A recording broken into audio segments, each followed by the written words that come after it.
Jane Eyre, by Charlotte Bronte. Chapter 5. 5 o'clock had hardly struck on the morning of the 19th of January, when Bessie brought a candle into my closet and found me already up and nearly dressed. I had risen half an hour before her entrance, and had washed my face, and put on my clothes by the light of a half-moon just setting, whose rays streamed through the narrow window near my crib. I was to leave Gateshead that day by a coach which passed the lodge gates at 6 a.m. Bessie was the only person yet risen. She had lit a fire in the nursery, where she now proceeded to make my breakfast. Few children can eat when excited with the thoughts of a journey, nor could I. Bessie, having pressed me in vain to take a few spoonfuls of the boiled milk and bread she had prepared for me, wrapped up some biscuits in a paper and put them into my bag. Then she helped me on with my pelisse and bonnet, and wrapping herself in a shawl, she and I left the nursery. As we passed Mrs. Reed's bedroom, she said, "Will you go in and bid Mrs. good-bye?" "No, Bessie. She came to my crib last night when you were gone down to supper, and said I need not disturb her in the morning, or my cousins either, and she told me to remember that she had always been my best friend, and to speak of her and be grateful to her accordingly." "What did you say, miss?" "Nothing. I covered my face with the bedclothes, and turned from her to the wall." "That was wrong, Miss Jane." "It was quite right, Bessie. Your missus has not been my friend. She has been my foe." "Oh, Miss Jane, don't say so." "Good-bye to Gateshead," cried I, as we passed through the hall and went out at the front door. The moon was set, and it was very dark. Bessie carried a lantern whose light glanced on wet steps and gravel roads sodden by a recent thaw. Raw and chill was the winter morning. My teeth chattered as I hastened down the drive. There was a light in the porter's lodge. When we reached it, we found the porter's wife just kindling her fire. My trunk, which had been carried down the evening before, stood corded at the door. It wanted but a few minutes of 6, and shortly after that hour had struck, the distant roll of wheels announced the coming coach. I went to the door and watched its lamps approach rapidly through the gloom. "Is she going by herself?" asked the porter's wife. "Yes." "And how far is it?" 50 miles. "What a long way! I wonder Mrs. Reed is not afraid to trust her so far alone." The coach drew up. There it was at the gates with its 4 horses and its top laden with passengers. The guard and coachman loudly urged haste. My trunk was hoisted up. I was taken from Bessie's neck, to which I clung with kisses. "Be sure and take good care of her," cried she to the guard, as he lifted me to the inside. "Aye, aye," was the answer. The door was slapped to. A voice exclaimed, "All right," and on we drove. Thus was I severed from Bessie and Gateshead. Thus whirled away to unknown, and, as I then deemed, remote and mysterious regions. I remember but little of the journey. I only know that the day seemed to me of a preternatural length, and that we appeared to travel over hundreds of miles of road. We passed through several towns, and in one, a very large one, the coach stopped. The horses were taken out, and the passengers alighted to dine. I was carried into an inn, where the guard wanted me to have some dinner, but, as I had no appetite, he left me in an immense room with a fireplace at each end, a chandelier pendant from the ceiling, and a little red gallery high up against the wall filled with musical instruments. Here I walked about for a long time, feeling very strange, and mortally apprehensive of someone coming in and kidnapping me, for I believed in kidnappers, their exploits having frequently figured in Bessie's fireside chronicles. At last the guard returned. Once more I was stowed away in the coach. My protector mounted his own seat, sounded his hollow horn, and away we rattled over the stony street of L. The afternoon came on wet and somewhat misty. As it waned into dusk, I began to feel that we were getting very far indeed from Gateshead. We ceased to pass through towns. The country changed. Great grey hills heaved up round the horizon. As twilight deepened, we descended a valley, dark with wood, and long after night had overclouded the prospect, I heard a wild wind rushing amongst trees. Lulled by the sound, I at last dropped asleep. I had not long slumbered when the sudden cessation of motion awoke me. The coach door was open, and a person like a servant was standing at it. I saw her face and dress by the light of the lamps. "Is there a little girl called Jane Eyre here?" she asked. I answered yes, and was then lifted out. My trunk was handed down, and the coach instantly drove away. I was stiff with long sitting, and bewildered with the noise and motion of the coach. Gathering my faculties, I looked about me. Rain, wind, and darkness filled the air. Nevertheless, I dimly discerned a wall before me, and a door open in it. Through this door I passed with my new guide. She shut and locked it behind her. There was now visible a house or houses, for the building spread far, with many windows, and lights burning in some. We went up a broad pebbly path, splashing wet, and were admitted at a door. Then the servant led me through a passage into a room with a fire, where she left me alone. I stood and warmed my numbed fingers over the blaze. Then I looked round. There was no candle, but the uncertain light from the hearth showed, by intervals, papered walls, carpet, curtains, shining mahogany furniture. It was a parlour, not so spacious or splendid as the drawing-room at Gateshead, but comfortable enough. I was puzzling to make out the subject of a picture on the wall, when the door opened, and an individual carrying a light entered. Another followed close behind.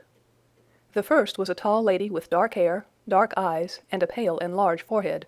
Her figure was partly enveloped in a shawl, her countenance was grave, her bearing erect. "The child is very young to be sent alone," said she, putting her candle down on the table. She considered me attentively for a minute or two, then further added, "She had better be put to bed soon. She looks tired." "Are you tired?" she asked, placing her hand on my shoulder. "A little, ma'am." "And hungry, too, no doubt. Let her have some supper before she goes to bed, Miss Miller. Is this the first time you have left your parents to come to school, my little girl?" I explained to her that I had no parents. She inquired how long they had been dead, then how old I was, what was my name, whether I could read, write, and sew a little. Then she touched my cheek gently with her forefinger, and saying, she hoped I should be a good child, dismissed me along with Miss Miller. The lady I had left might be about 29. The one who went with me appeared some years younger. The first impressed me by her voice, look, and air. Miss Miller was more ordinary, ruddy in complexion, though of a careworn countenance, hurried in gait and action, like one who had always a multiplicity of tasks on hand. She looked, indeed, what I afterwards found she really was, an under-teacher. Led by her, I passed from compartment to compartment, from passage to passage, of a large and irregular building, till, emerging from the total and somewhat dreary silence pervading that portion of the house we had traversed, we came upon the hum of many voices, and presently entered a wide, long room, with great deal tables, 2 at each end, on each of which burnt a pair of candles, and seated all round on benches, a congregation of girls of every age from 9 or 10 to 20. Seen by the dim light of the dips, their number to me appeared countless, though not in reality exceeding 80. They were uniformly dressed in brown stuff frocks of quaint fashion, and long holland pinafores. It was the hour of study. They were engaged in conning over their tomorrow's task, and the hum I had heard was the combined result of their whispered repetitions. Miss Miller signed to me to sit on a bench near the door. Then, walking up to the top of the long room, she cried out, "Monitors, collect the lesson books and put them away." 4 tall girls arose from different tables, and going round, gathered the books and removed them. Miss Miller again gave the word of command. "Monitors, fetch the supper trays." The tall girls went out and returned presently, each bearing a tray, with portions of something, I knew not what, arranged thereon, and a pitcher of water and mug in the middle of each tray. The portions were handed round. Those who liked took a draught of the water, the mug being common to all. When it came to my turn, I drank, for I was thirsty, but did not touch the food, excitement and fatigue rendering me incapable of eating. I now saw, however, that it was a thin oaten cake shaved into fragments. The meal over, prayers were read by Miss Miller, and the classes filed off, 2 and 2, upstairs. Overpowered by this time with weariness, I scarcely noticed what sort of a place the bedroom was, except that, like the schoolroom, I saw it was very long. Tonight I was to be Miss Miller's bedfellow. She helped me to undress. When laid down, I glanced at the long rows of beds, each of which was quickly filled with 2 occupants. In 10 minutes the single light was extinguished, and amidst silence and complete darkness, I fell asleep. The night passed rapidly. I was too tired even to dream. I only once awoke to hear the wind rave in furious gusts, and the rain fall in torrents, and to be sensible that Miss Miller had taken her place by my side. When I again unclosed my eyes, a loud bell was ringing. The girls were up and dressing. Day had not yet begun to dawn, and a rushlight or 2 burned in the room. I, too, rose reluctantly. It was bitter cold, and I dressed as well as I could for shivering, and washed when there was a basin at liberty, which did not occur soon, as there was but 1 basin to 6 girls, on the stands down the middle of the room. Again the bell rang. All formed in file, 2 and 2, and in that order descended the stairs and entered the cold and dimly lit schoolroom. Here prayers were read by Miss Miller. Afterwards she called out, "Form classes." A great tumult succeeded for some minutes, during which Miss Miller repeatedly exclaimed, "Silence!" and "Order!"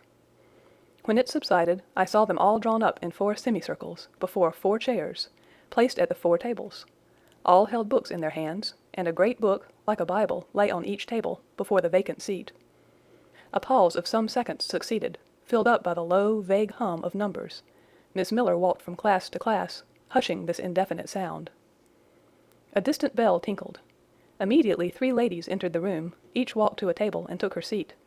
Miss Miller assumed the 4th vacant chair, which was that nearest the door, and around which the smallest of the children were assembled. To this inferior class I was called, and placed at the bottom of it. Business now began. The day's collect was repeated. Then certain texts of Scripture were said, and to these succeeded a protracted reading of chapters in the Bible, which lasted an hour. By the time that exercise was terminated, day had fully dawned. The indefatigable bell now sounded for the 4th time. The classes were marshaled and marched into another room to breakfast. How glad I was to behold a prospect of getting something to eat! I was now nearly sick from inanition, having taken so little the day before. The refectory was a great, low-ceiled, gloomy room. On 2 long tables smoked basins of something hot, which, however, to my dismay, sent forth an odor far from inviting. I saw a universal manifestation of discontent when the fumes of the repast met the nostrils of those destined to swallow it. From the van of the procession, the tall girls of the 1st class, rose the whispered words, "Disgusting! The porridge is burnt again." "Silence!" ejaculated a voice. Not that of Miss Miller, but one of the upper teachers, a little and dark personage, smartly dressed, but of somewhat morose aspect, who installed herself at the top of one table, while a more buxom lady presided at the other. I looked in vain for her I had first seen the night before. She was not visible. Miss Miller occupied the foot of the table where I sat, and a strange, foreign-looking, elderly lady, the French teacher, as I afterwards found, took the corresponding seat at the other board. A long grace was said, and a hymn sung. Then a servant brought in some tea for the teachers, and the meal began. Ravenous, and now very faint, I devoured a spoonful or 2 of my portion without thinking of its taste. But the first edge of hunger blunted, I perceived that I had got in hand a nauseous mess. Burnt porridge is almost as bad as rotten potatoes. Famine itself soon sickens over it. The spoons were moved slowly. I saw each girl taste her food and try to swallow it, but in most cases the effort was soon relinquished. Breakfast was over, and none had breakfasted. Thanks being returned for what we had not got, and a second hymn chanted, the refectory was evacuated for the schoolroom. I was one of the last to go out, and in passing the tables I saw one teacher take a basin of the porridge and taste it. She looked at the others, all their countenances expressed displeasure, and one of them, the stout one, whispered, "Abominable stuff! How shameful!" A quarter of an hour passed before lessons again began, during which the schoolroom was in a glorious tumult. For that space of time it seemed to be permitted to talk loud and more freely, and they used their privilege. The whole conversation ran on the breakfast, which one and all abused roundly. Poor things, it was the sole consolation they had. Miss Miller was now the only teacher in the room. A group of great girls standing about her spoke with serious and sullen gestures. I heard the name of Mr. Brocklehurst pronounced by some lips, at which Miss Miller shook her head disapprovingly, but she made no great effort to check the general wrath. Doubtless she shared in it. A clock in the schoolroom struck 9.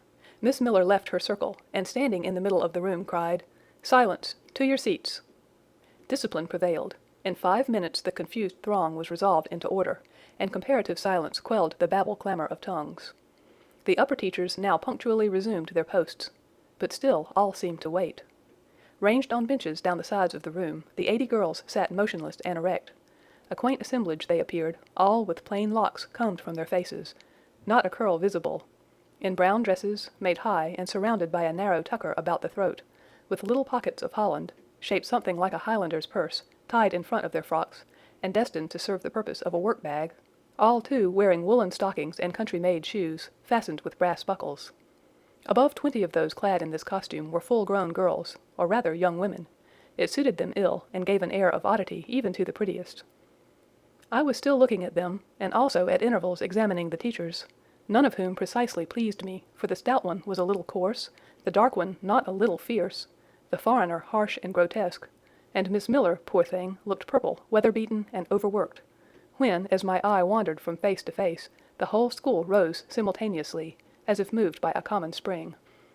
What was the matter? I had heard no order given. I was puzzled. Ere I had gathered my wits, the classes were again seated, but as all eyes now turned to one point, mine followed the general direction, and encountered the personage who had received me last night. She stood at the bottom of the long room, on the hearth, for there was a fire at each end. She surveyed the 2 rows of girls silently and gravely. Miss Miller, approaching, seemed to ask her a question, and having received her answer, went back to her place and said aloud, "Monitor of the first class, fetch the globes." While the direction was being executed, the lady consulted moved slowly up the room. I suppose I have a considerable organ of veneration, for I retain yet the sense of admiring awe with which my eyes traced her steps. Seen now, in broad daylight, she looked tall, fair, and shapely, brown eyes with a benignant light in their iris, and a fine penciling of long lashes round, relieved the whiteness of her large front. On each of her temples her hair, of a very dark brown, was clustered in round curls, according to the fashion of those times, when neither smooth bands nor long ringlets were in vogue. Her dress, also in the mode of the day, was of purple cloth, relieved by a sort of Spanish trimming of black velvet. A gold watches were not so common then as now, shone at her girdle. Let the reader add, to complete the picture, refined features, a complexion, if pale, clear, and a stately air and carriage, and he will have, at least, as clearly as words can give it, a correct idea of the exterior of Miss Temple, Maria Temple, as I afterwards saw the name written in a prayer book entrusted to me to carry to church. The superintendent of Lowood, for such was this lady, having taken her seat before a pair of globes placed on one of the tables, summoned the first class round her, and commenced giving a lesson on geography. The lower classes were called by the teachers. Repetitions in history, grammar, etc., went on for an hour. Writing and arithmetic succeeded, and music lessons were given by Miss Temple to some of the elder girls. The duration of each lesson was measured by the clock, which at last struck 12. The superintendent rose. "I have a word to address to the pupils," said she. The tumult of cessation from lessons was already breaking forth, but it sank at her voice. She went on, "You had this morning a breakfast which you could not eat. You must be hungry. I have ordered that a lunch of bread and cheese shall be served to all." The teachers looked at her with a sort of surprise. "It is to be done on my responsibility," she added, in an explanatory tone to them, and immediately afterwards left the room. The bread and cheese was presently brought in and distributed, to the high delight and refreshment of the whole school. The order was now given, "To the garden." Each put on a coarse straw bonnet, with strings of colored calico, and a cloak of gray frieze. I was similarly equipped, and, following the stream, I made my way into the open air. The garden was a wide enclosure, surrounded with walls so high as to exclude every glimpse of prospect. A covered veranda ran down one side, and broad walks bordered a middle space divided into scores of little beds. These beds were assigned as gardens for the pupils to cultivate, and each bed had an owner. When full of flowers they would doubtless look pretty, but now, at the latter end of January, all was wintry blight and brown decay. I shuddered as I stood and looked round me. It was an inclement day for outdoor exercise, not positively rainy, but darkened by a drizzling yellow fog. All underfoot was still soaking wet with the floods of yesterday. The stronger among the girls ran about and engaged in active games, but sundry pale and thin ones herded together for shelter and warmth in the veranda, and amongst these, as the dense mist penetrated to their shivering frames, I heard frequently the sound of a hollow cough. As yet I had spoken to no one, nor did anybody seem to take notice of me. I stood lonely enough, but to that feeling of isolation I was accustomed. It did not oppress me much. I leant against a pillar of the veranda, drew my gray mantle close about me, and, trying to forget the cold which nipped me without, and the unsatisfied hunger which gnawed me within, delivered myself up to the employment of watching and thinking. My reflections were too undefined and fragmentary to merit record. I hardly yet knew where I was. Gateshead and my past life seemed floated away to an immeasurable distance. The present was vague and strange, and of the future I could form no conjecture. I looked round the convent-like garden, and then up at the house, a large building, half of which seemed gray and old, the other half quite new. The new part, containing the schoolroom and dormitory, was lit by mullioned and latticed windows, which gave it a church-like aspect. A stone tablet over the door bore this inscription: Lowood Institution. This portion was rebuilt A.D. by Naomi Brocklehurst of Brocklehurst Hall in this county. Let your light so shine before men that they may see your good works and glorify your Father which is in heaven. St. Matthew, verse 16. I read these words over and over again. I felt that an explanation belonged to them, and was unable fully to penetrate their import. I was still pondering the signification of institution, and endeavoring to make out a connection between the first words and the verse of Scripture, when the sound of a cough close behind me made me turn my head. I saw a girl sitting on a stone bench near. She was bent over a book, on the perusal of which she seemed intent. From where I stood I could see the title. It was Rasselas, a name that struck me as strange and consequently attractive. In turning a leaf she happened to look up, and I said to her directly, "Is your book interesting?" I had already formed the intention of asking her to lend it to me some day. "I like it," she answered, after a pause of a second or two, during which she examined me. "What is it about?" I continued. I hardly know where I found the hardihood thus to open a conversation with a stranger. The step was contrary to my nature and habits, but I think her occupation touched a chord of sympathy somewhere, for I too liked reading, though of a frivolous and childish kind. I could not digest or comprehend the serious or substantial. "You may look at it," replied the girl, offering me the book. I did so. A brief examination convinced me that the contents were less taking than the title. Rasselas looked dull to my trifling taste. I saw nothing about fairies, nothing about genii. No bright variety seemed spread over the closely printed pages. I returned it to her. She received it quietly, and without saying anything she was about to relapse into her former studious mood. Again I ventured to disturb her. "Can you tell me what the writing on that stone over the door means? What is Lowood Institution?" "This house where you are come to live." "And why do they call it institution? Is it in any way different from other schools?" "It is partly a charity school. You and I, and all the rest of us, are charity children. I suppose you are an orphan. Are not either your father or your mother dead?" "Both died before I can remember." "Well, all the girls here have lost either one or both parents, and this is called an institution for educating orphans." "Do we pay no money? Do they keep us for nothing?" "We pay, or our friends pay, £15 a year for each." "Then why do they call us charity children?" "Because £15 is not enough for board and teaching, and the deficiency is supplied by subscription." "Who subscribes?" "Different benevolent-minded ladies and gentlemen in this neighbourhood and in London." "Who is Naomi Brocklehurst?" "The lady who built the new part of this house, as that tablet records, and whose son overlooks and directs everything here."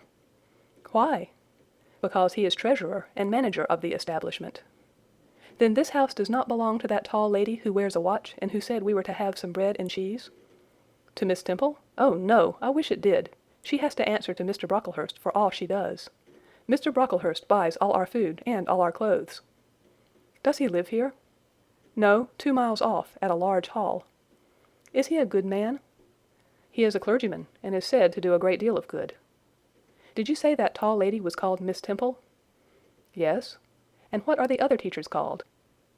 "The one with red cheeks is called Miss Smith. She attends to the work and cuts out, for we make our own clothes, our frocks and pelisses, and everything. The little one with black hair is Miss Scatcherd. She teaches history and grammar, and hears the second-class repetitions. And the one who wears a shawl, and has a pocket-handkerchief tied to her side with a yellow ribbon, is Madame Pierrot. She comes from Lille, in France, and teaches French." "Do you like the teachers?" "Well enough." "Do you like the little black one, and the Madame— I cannot pronounce her name as you do."